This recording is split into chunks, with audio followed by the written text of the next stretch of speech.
अस्सलाम वालेकुम नाज़रीन कराम, हम एक और नई वीडियो लेकर आपके लिए हाजिर हैं। अगर आप हमारे चैनल इस्लामी दुनिया 313 पर नए आए हैं तो हमारे चैनल को सब्सक्राइब करें और बेल आइकन को दबाएं ताकि हर नई आने वाली वीडियो आप तक पहुंचती रहे।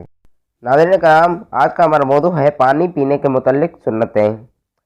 सुन्नत नंबर 1, दाएँ हाथ से पानी पिएँ क्योंकि बाएँ हाथ से शैतान पानी पीता है। मुस्लिम शरीफ।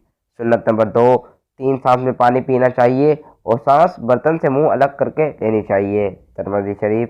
सुन्नत नंबर 3, पानी पीने से पहले बिस्मिल्लाही और आखिर में अल्हम्दुलिल्लाह कहना चाहिए। बुखारी शरीफ।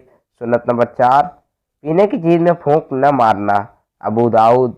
सुन्नत नंबर 5, आब ज़मज़म खड़े होकर पीना। तिरमिज़ी शरीफ। सुन्नत नंबर 6, वुज़ू का बचा हुआ पानी खड़े होकर पीना। शमाइल तिरमिज़ी। सुन्नत नंबर 7, रात को छुहारे या अंगूर पानी में भिगो कर रख दें और सुबह उनका पानी पीना है। अगर गर्मी की वजह से या देर तक रखा रहने की वजह से नशा पैदा हो जाए तो हरगिज़ न पिए, नशावर चीज़ हराम है। सुन्नत नंबर 8, कोई मशरूब खुद पीकर दूसरों को बकिया देना हो तो दाएं जानिब वाले का हक होता है। तिरमिज़ी शरीफ। सुन्नत नंबर 9, जो शख्स दूसरों को पिलाए वो खुद सबसे आखिर में पिए। तिरमिज़ी शरीफ। सुन्नत नंबर 10, बासी शब को रखा हुआ पानी दिन को पीने में इस्तेमाल न करना। बुखारी।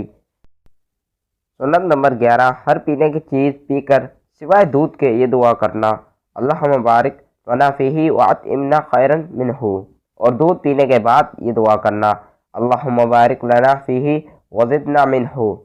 शमाइल तिरमिज़ी। सुन्नत नंबर 12, हुज़ूर अकरम सल्लल्लाहु अलैहि वसल्लम के पास एक लकड़ी का प्याला था जिसके बाहर लोहे की पत्ती जड़ी हुई थी। हर पीने की चीज़ उसमें पिया करते थे। एक रिवायत में शीशे का प्याला भी आया है। वीडियो देखने के लिए बहुत शुक्रिया। अल्लाह हाफिज़। मिलते हैं अगली वीडियो में।